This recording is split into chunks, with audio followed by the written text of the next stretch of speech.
Welcome back to the Lovin Dubai show. We're sitting down with the masterminds behind Specter, Blackout, director Jennifer Fatima and screenwriter Afra Farhana. And of course, we are going to have a look inside the creation of the thrilling series. So we are as well getting ready for the insightful conversation about the creative process and the secrets behind the series. Hello and welcome to the show. Hi. Thank you so much for joining me. Thank you so much for having us. Thank you so much. So first of all, of course, we have a lot of questions. We know that the series is on Z5, which is very exciting with a very high ratings, as we've mentioned. So I would like to first of all ask, what is the premise and genre of the series? I think I'll put the Okay. So basically, Specter Blackout is an escape room psychological horror. It firstly comes across as a paranormal thriller, but actually it's a psychological thriller and mystery. So the premise is basically you have these 5-6 people who have their own respective issues in their life, and they're coming into this casting call in hopes of a paid casting call, which basically rewards them with heaps of money, so a really big amount, which could actually help them because they're all having their own respective issues. One is a struggling actress, one person is a struggling businessman, and then you have these mysterious people along with them who we don't know why they're here. So that is basically the premise, and once they get inside the escape room, that's when, you know, things, reality and illusions start to converge. So that is basically what the story is about. It's a very exciting story, I must say. So would you say, were there any unexpected plot twists or character developments that had occurred, of course? Yes, as you know, I mean, everything has their risks and difficulties. So yes, we did have a little bit of we introduced more characters inside, and as well as we had to take out few scenes which were not suiting the series. So yes, we did have to take into consideration all these things. Yeah, we did have it. Can you mention a few? Okay, so that's like a secret which I'm going to mention the whole world. Okay, so basically I didn't like one of the scene which was there. So the setup was not so great and the puzzles were not convincing for me. So that's how we said, okay, let's change this puzzle into a different zone. So that's where, there's a scene which has a dining table area and everything. And I think that was the best scene which came out, right? series, that's right, yeah. So that's one of that one, yeah. That's very cool. So what do you think distinguishes Blackout from other thrillers in the genre? So Blackout, there has been a lot of escape room movies, okay? So first the people should understand a movie is different from a series, So what we did was an OTT series for an OTT platform. So movies end there, but series keep on continuing from season 1, season 2, season 3. So that's how it goes. So we are different. This is one point how you see it. And the next point how you see it is it's an escape room where I think no one in the world has done it. And I think we are the first people to come out of it. So as people have done a lot of thriller movies, but an escape room with puzzles, with a casting inside, plus we made the actors act on the spot on that day. They didn't know the puzzles, what they're going to face. So we wanted to give them, the instant, acting. So that's completely different. I think a lot of people, they keep practicing. As I told you, we do have a training, we learn, but when we go to an exam, the questions are different. So you need to be completely, open to all, questions so that you are able to answer it, I mean, I must imagine, the reaction of the actors regarding that. For sure, it must be horrifying. Yeah, for sure. So, was there any specific props or elements from this set that you found to be significant or symbolic? Yes. So basically, when we were writing and conceptualizing Specter Blackout, There's a lot of props and small details which we hid on the set and which are right in front of people's faces. There's one particular prop, which is the tarot card, which we only see once in the series, which is in the first episode. And that is basically linked to the season 2, which we can't obviously say anything about right now. But it symbolizes fate and what's coming for these people.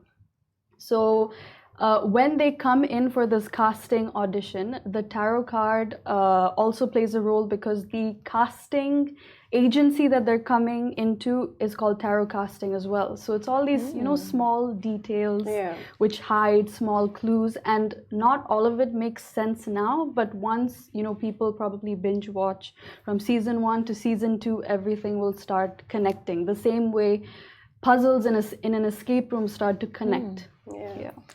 It's actually amazing because, we do often see in series and movies that towards the end we go like, oh, so they actually foreshadowed this at the beginning. Yeah. And you guys, so you are relating. So there are a lot of foreshadowing that I think maybe a lot of whoever is watching the series should maybe keep an eye out Absolutely, that's what the whole series is about. Because, each and every detail is very important in the series. It's not something where, okay, there's a scene coming, so I'll go to the washroom, or I'm going to get my popcorns or everything. No, every word has a meaning to it. So if you miss it out, then it's not the director's problem, it's the viewer's problem. They need to watch it carefully, because everything is very, very important in the series. Oh, I can actually imagine. So all right, well, I want to ask you, do you believe in supernatural powers? I do believe in supernatural powers because there are a lot of things. Of course, there are a lot of things we do see, and we think that it's not that, but there is. But if you go into very much detail, I'll have to take up at least 1 hour of your time, which you don't have it. So it's I do believe in it. Do you?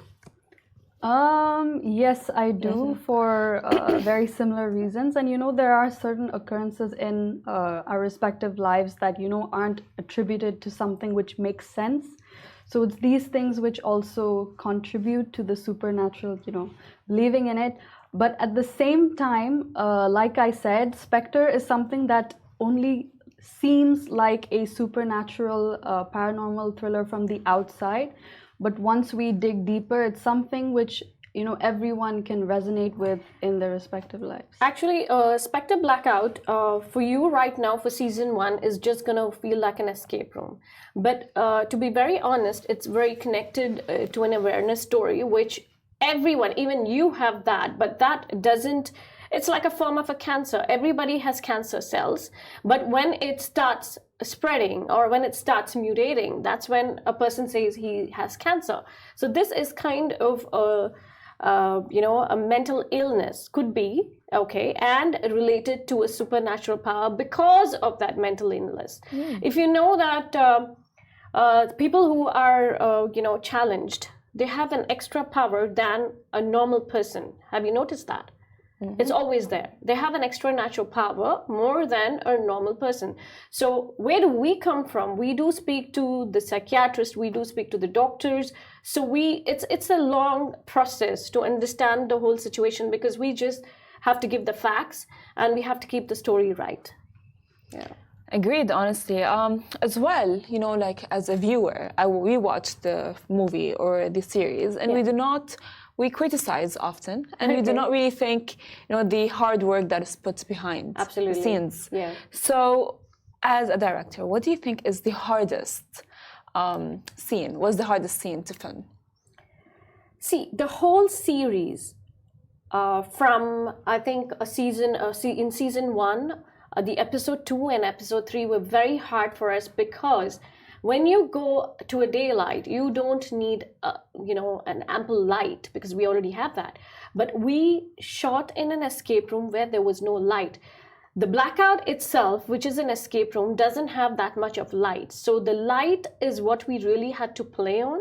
And I think my team did a tremendous job, because even in the dark, if you can see something happening, then you really got it. Because most of the series, when we had a launch, most of them said that the series was so nicely done, especially in the dark, because most of the movies you can't really see what's happening.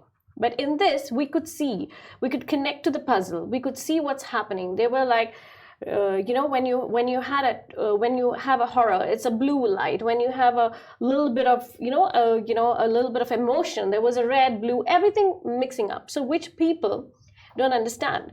Most of them, they just sit in the sofa. Everybody likes to criticize because that's all they can do. But we are ready to accept the criticism, because that will make us, to work better.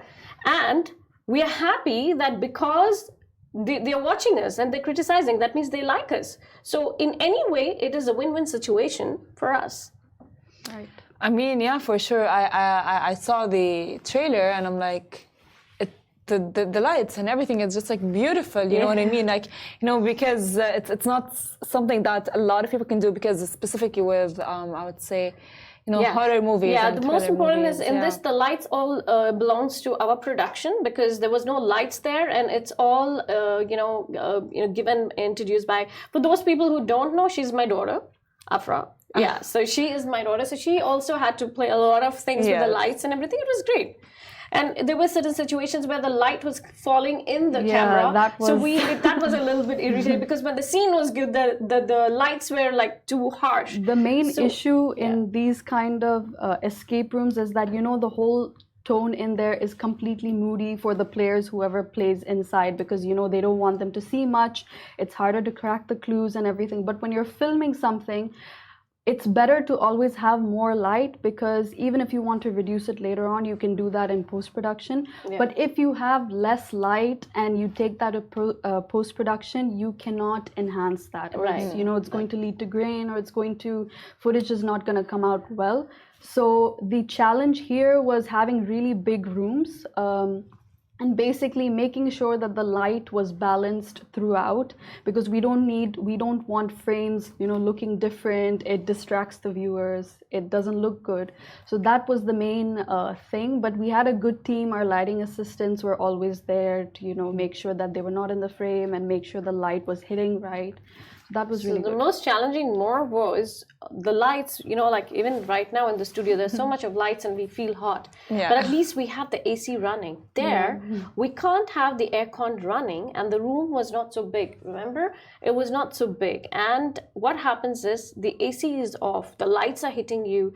My actors did have a lot of issue, like little breathing issues and everything, because it's so, so tight. So these were the challenges which I think we had to face on, where it's done in a dark and in a closed place. But when the movies are done outside, it's more easier, So that's more easier. Only thing is we need to, settle down with the sunlight if it has to come, the reflectors and everything. It's exciting. So one last question, if you can tease any suspenseful moments that viewers can expect from the series. From the first season one, yes, the last scene is a suspense, but they don't know who it is going to be. So which means that the end of episode 3 in season 1 is going to be the start of the story of season 1. I hope you got what I said. Basically, through episode 1 and 2, it goes one direction, and then episode 3 makes it go a whole 360. So one thing that I noticed when we had first premiered it to some VIPs privately was that no one was expecting the twist which was coming in, episode 3. So there was a lot of surprise and astonishment. So I think that is what people should look out for. Yeah. Well, thank you so much. This brings us to the end of our interview. And thank you to everyone who is watching us. Of course, thank you to everyone who is watching us. We had a great sit down with the director and the scriptwriter of the Specter Blackout. So don't forget to watch it. Do you have to say anything to your... Yes, so guys, don't forget to watch. Which camera is it gonna be? This one. Okay, all right. So guys, don't forget to watch Specter Blackout, which is on Z5 Middle East. And we are working on season 2, which is going to be out next year. And we are going to have more actors coming from Bollywood. And one, I think, which is confirmed is Rahul Dev. So that's really nice. So guys, keep watching and stay tuned. Well, that brings us to the end of our show. Thank you, Jennifer. Thank you, Afra. And thank you to everyone who was watching us. Tune in tomorrow, same time, same place. Bye-bye. Hey, that was good.